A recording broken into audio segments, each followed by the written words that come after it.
নমস্কার বন্ধুরা, আশা করি আপনারা সবাই ভালো আছেন। আপনাদের সকলকে জানাই পয়লা বৈশাখের অনেক অনেক শুভেচ্ছা। আজকে আপনাদের সঙ্গে আমি শেয়ার করতে চলেছি একটি ভিন্ন স্বাদের ভিডিও।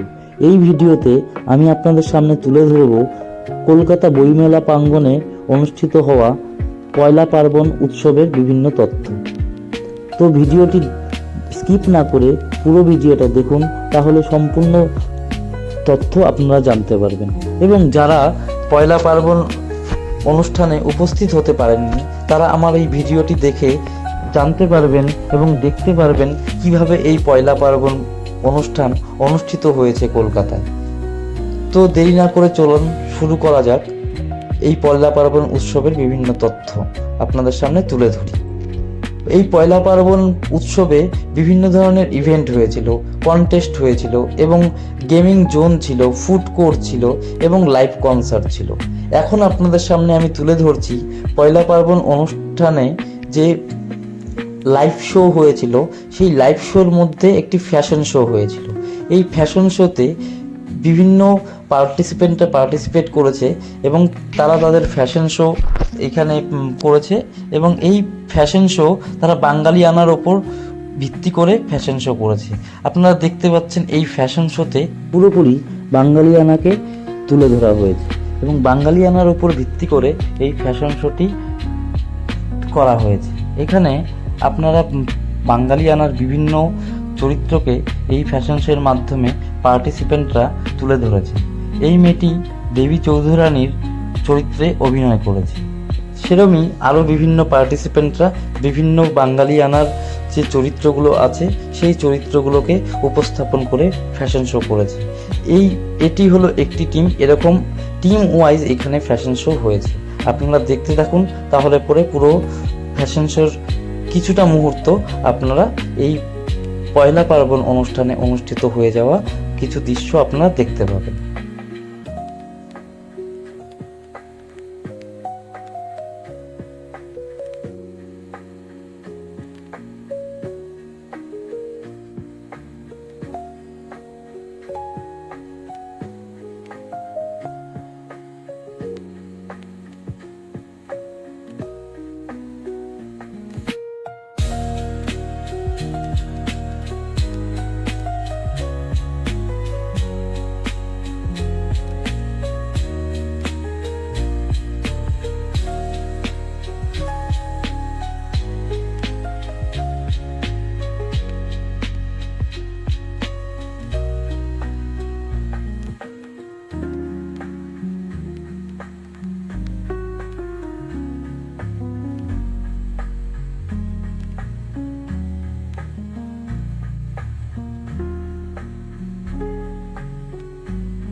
ফ্যাশন শোর দৃশ্যগুলো আপনাদের সামনে তুলে ধরলাম। এবার আপনাদের নিয়ে চলছি মূল মঞ্চের দিকে। এই মূল মঞ্চের দিকে যেতে গিয়ে আপনারা দেখতে পাচ্ছেন ডান দিকে এবং বাঁ দিকে অনেক স্টল রয়েছে। এখানে বিভিন্ন জামা কাপড়ের দোকান রয়েছে, বিভিন্ন ফুড কোর্ট রয়েছে এবং বিভিন্ন কার কোম্পানির তারা অ্যাড করার জন্য তাদের স্টলগুলো দিয়েছেন। এবার এখানে বাঁ দিকে যে একটি স্টেজ মতন দেখতে পাচ্ছেন, এটি একটি সেলফি জোন করা হয়েছে পয়লা পার্বণের জন্য। পয়লা পার্বণ অনুষ্ঠান যেখানে অনুষ্ঠিত হয়েছে, এই মূল মঞ্চের একটু আগে এরকম একটি স্টেজ মতন করা হয়েছে, সেলফি জোন হিসাবে এই স্টেজটিকে ব্যবহৃত করা হয়েছে। এবার আমি যখন ভিডিও করছিলাম তখন মঞ্চে উপস্থিত হয়েছেন একেনবাবু অনির্বাণ চক্রবর্তী। অনির্বাণ চক্রবর্তীকে আপনারা সবাই চেনেন। অনির্বাণ চক্রবর্তী এই মূল মঞ্চে উপস্থিত হয়েছিলেন আমি যখন ভিডিও করছিলাম। সেই মুহূর্তে আমার ক্যামেরায় অনির্বাণ চক্রবর্তী এবং তার দুই সহযোগীকে আমি আমার ক্যামেরা বন্দি করতে পেরেছি এবং আপনাদের সামনে তুলে ধরতে পেরে আমি আনন্দিত হচ্ছি। এবারে আপনাদের আমি আবার একটু মেলা প্রাঙ্গণের দিকে নিয়ে চলছি। এবার মেলা প্রাঙ্গণের দিকে দেখছেন এই মেলাটি বা পয়লা পার্বণ অনুষ্ঠান উৎসবটি যে অনুষ্ঠিত হয়েছে, এখানে ফরচুনের অ্যাডই বেশি দেখা হয়েছে। এখানকার স্পন্সর, বিভিন্ন স্পন্সর রয়েছে, তার মধ্যে আমার মনে হলো ফরচুন এখানে স্পন্সরশিপ হিসাবে ফরচুনের গুরুত্ব সবচেয়ে বেশি রয়েছে। এবারে দেখতে পাচ্ছেন কি সুন্দর শাড়ি স্টল বসেছে এবং ফুড কোর্ট রয়েছে এবং আপনারা যে ওই সোজার দিকটায় দেখতে পাচ্ছেন সেই দিকটায় শুধুই ফুড কোর্ট রয়েছে এবং আপনারা এই মেলা প্রাঙ্গণে ভিড়ও দেখতে পাচ্ছেন যে পয়লা বৈশাখের দিন প্রচুর পরিমাণে ভিড় জমেছিল। এই পয়লা পার্বণ অনুষ্ঠান অনুষ্ঠিত হয়েছিল 4 দিন ধরে। তো 4 দিন ব্যাপী বিভিন্ন লাইভ কনসার্ট হয়েছে এবং বিভিন্ন ইভেন্ট এখানে অনুষ্ঠিত হয়েছিল। তো এবারে আপনাদের আমি মূল মঞ্চের দিকে নিয়ে যাব। সেই সময় মূল মঞ্চে উপস্থিত হয়েছে ফাকিরা ব্যান্ড।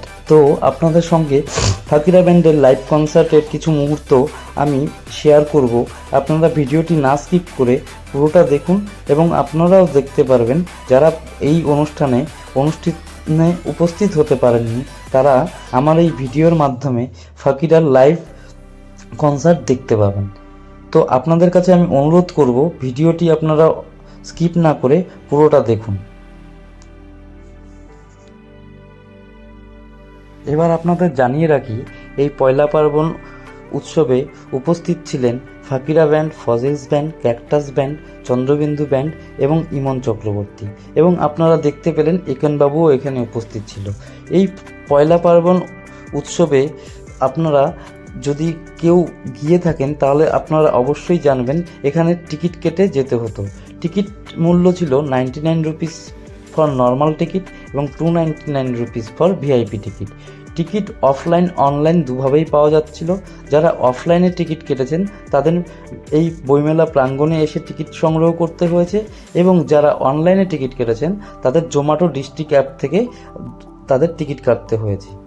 এবার বন্ধুরা, আমার এই ভিডিও যদি আপনাদের ভালো লেগে থাকে অবশ্যই আপনারা লাইক, শেয়ার, কমেন্ট এবং সাবস্ক্রাইব করবেন এবং আপনাদের বন্ধুদের মধ্যে আমার এই ভিডিওটি ছড়িয়ে দেবেন এবং আগামী বছর যাতে আমরা সকলে মিলে আবার পয়লা পার্বণ উৎসবে গিয়ে আনন্দ উপভোগ করতে পারি এবং আমাদের পয়লা বৈশাখের দিনটিকে খুব সুন্দরভাবে কাটাতে পারি। অবশ্যই আপনারা লাইক, শেয়ার, সাবস্ক্রাইব করবেন। ধন্যবাদ।